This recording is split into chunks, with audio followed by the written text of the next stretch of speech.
Ayan po mga ka-farm, magandang araw po. So tayo po ay day 1 of harvest. So dahil nga po walang buyer, ay nag-decide na lang po ang financier natin na pitasin ito ng utay-utay. So umulan po kagabi, kaya medyo nagkaroon ng delay dahil madulas po ang daan. Ayan. So ito na po yung yung final countdown natin dito sa atin pong demo area. Ayan. So baka may gintong ibon dyan Ayan. So ito po yung mga bunga ng mangga natin. 116 days today. So ito po ay inihanap natin ng buyer, pero talaga pong ang presyo po ng mangga ngayon ay medyo mailap mga kaparm. So ang na lang po natin dito ay may pakita po natin yung naging outcome o resulta ng atin pong ginawang 100% Ka-Farm TV Mango Protocol mula po sa preparation, fertilization, Paclob ultrasound application at syempre pagdating ng flower induction, maintenance mula po sa first shot hanggang pabaon, hugas at hanggang sa mabalot mga ka-farm. So ito po ay nasa atin pong YouTube channel at ito nga po. So nandito Team Goku na naman. Alala ka naman si Team Goku. Yan, ito po sila po yung mga bumalot, yung mga taga Bulacan. Yan, tapos nandito rin sila po ngayon habang nag-harvest. Yung mga tropa po ng Batangas from Kahilan, Puno. Yan. So, yun. Yun, yung si magkasama kami ni Kuya Robert nung nakaraan. Oh, yan. Shout out daw kay Kuya Ben Encarnacion. Shout out yan kay Andre. Sabi mo nang yung inaanak niya na si Jose. Yun. Hindi. Ayun. Nakita mo? Oo. Roberto. Roberto. Magkasama kami nung nakaraan. Ayan. Shout out po kay Kuya Roberto Encarnacion. Ayan. So, ito po. Dahil po sa ang atin pong mangga ay wala pong makatarungan na presyo, ay nag-decide na lang po yung amo natin, yung financier natin, napitasin na lang po ito ng utay-utay. Dahil kung ipapabaying po ay wala talaga. Talaga pong nasabi lang na marami tayong mangga pero walang presyo. Kaya shout out po sa Department of Agriculture, Department of Trade and Industry. Taon-taon na lang po ay ganito kapag season ng mangga. Ano po ba ang magandang solusyon? So kami po ng mga mango growers, marami po kami mga suggestion, pero nananatiling suggestion na lang po siguro. So hindi po namin alam kung may nakikinig po ba sa amin or kung may sektor po kami nakakampi sa ganito pong mga sitwasyon. Yan, lalay, baka makatama. Ayan. So ito po ay hindi po mabibigla ng pitas kasi nga po wala pong sure buyer. So ayan, ito pa lang po area na to. Shout out kay Boss Reden Sisit. And boss, ito na po yung mangga natin. So wala pong sure buyer. Ito po ay pinitas lang para in case po na may mag-order. At ito po ay ipapalengke na lang. Yan. Ipapalengke na lang po ito at isasabay kung magkano ang labanan. Ayan. So are, bagong muka. Yan. So ito po ay naka video kasi upload natin sa YouTube para mapanood na rin ng boss natin na nasa Australia. Yan, shout out kay Boss Red ng Sisit. O pare, tingin mo na din Yan, malapit na classifier. Yan. Sila po ay kasama na natin nung nakaraan. Doon sa demo po natin sa Adlas, sa Silang Cavite. At taro si Tatay. Tay, tingin din Yan, ito ay sinukuha no dati nagpabunga noong nakaraang taon. Ubos daw ito, ubos ang bunga nito. So may nakita kang kurikong dyan. Walang kurikong, malinaw. Katulad noong nakaraan. Yan. Yung presyo lang, hindi.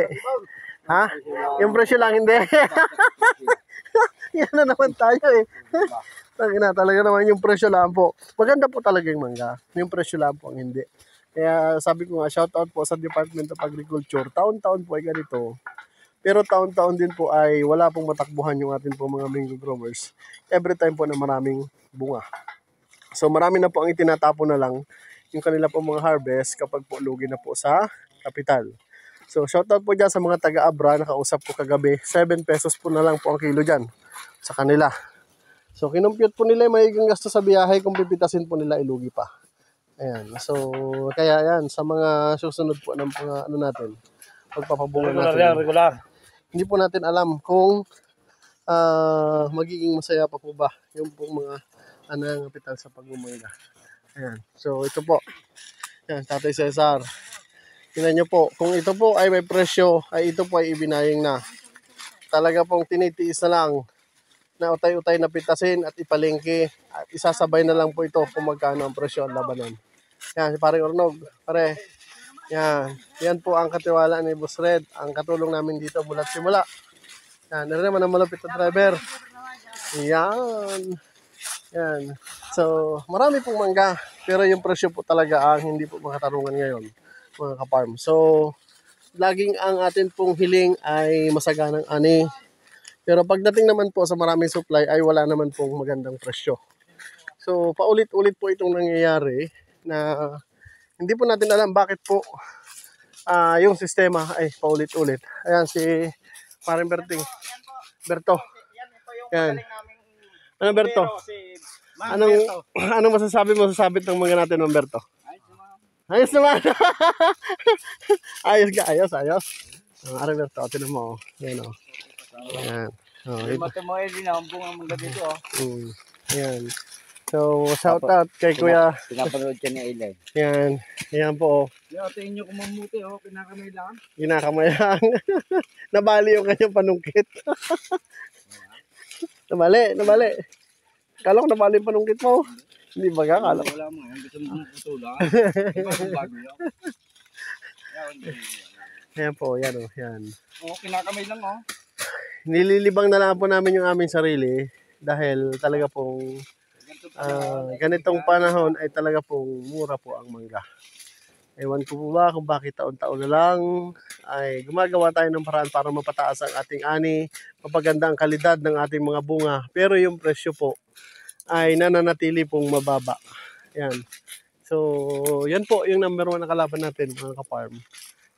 Pagdating po sa market, kahit po napakarami ng ating kalakal, kahit po napakaganda ng kalidad ng ating bunga, kung mananatili po na walang ayuda ang gobyerno sa atin, mananatili po na wala pong malasakit ang nasa sektor ng pagsasaka, mananatili na lamang po tayong ganito. So ngayon, yung advocacy po natin na makatulong para po mas mapaganda yung kalidad ng bunga, mas maparami po yung production ng ating po mga kaparm, mga solid na mga kamangga, magiging baliwala din po lang lahat ng ito.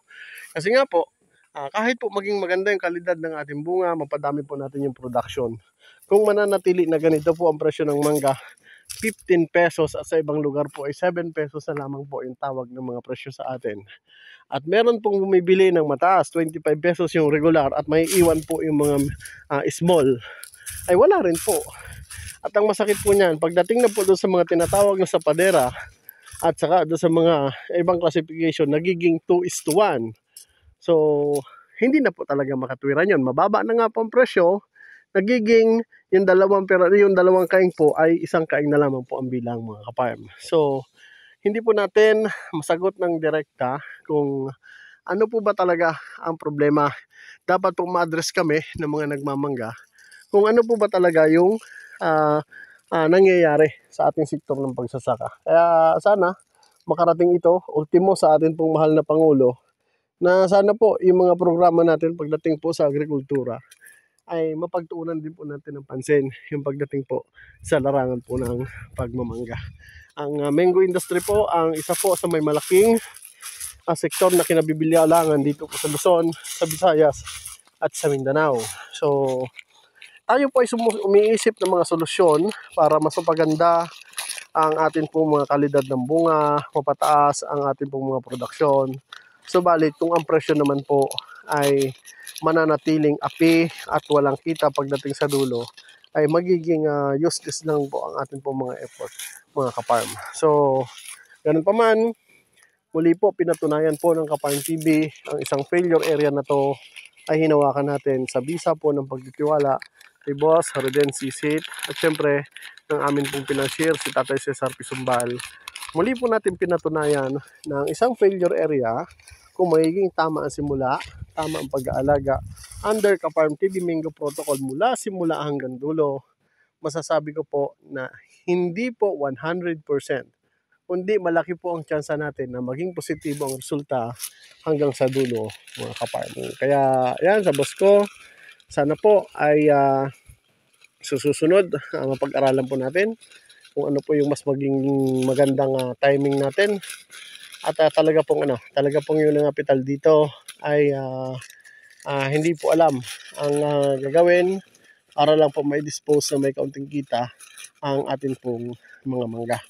So ayan, so kung ito naman po ay ibebenta natin na presyong giling ay hindi naman po makatarungan, mga Kaparm. Kasi nga po, ang atin pong ipinoproduce ay mga quality mangoes, hindi naman po makatarungan na presyong giling po ang kanilang ipipresyo, mga Kaparm. So ayun, dahil nga po no choice tayo, nag-decision po ang atin pong financier na pitasin na lang po ng utay-utay at dalhin sa palengke at ilaban na lang po sa bayan dahil ang mga tao naman po niya ay wala rin pong ginagawa sa ngayon. At least po ay meron din naman po siyang sariling tracking. So yun na lang po ang naging panlaban natin. So may dispose ito utay-utay para at least po ay masambot po yung puhunan ng ating pong boss. So ang pagod po ay naipapahinga, subalit ang kapital po ay mahirap pong ibalik kung hindi po magiging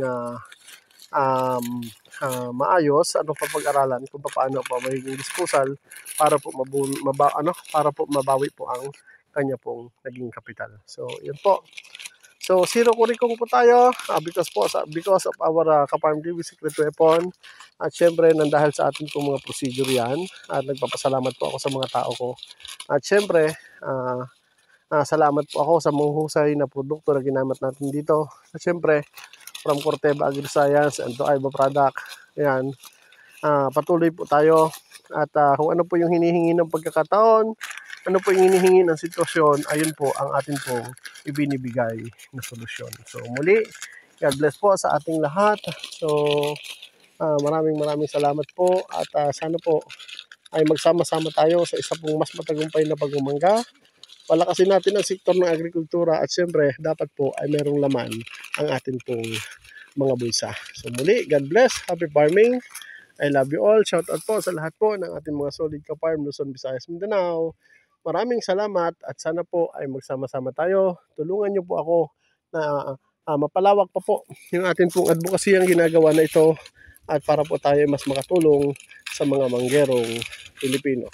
Please support Kaparm TV sa YouTube. At syempre, pwede nyo rin po akong i-message sa akin pong Facebook at Leonard Misal.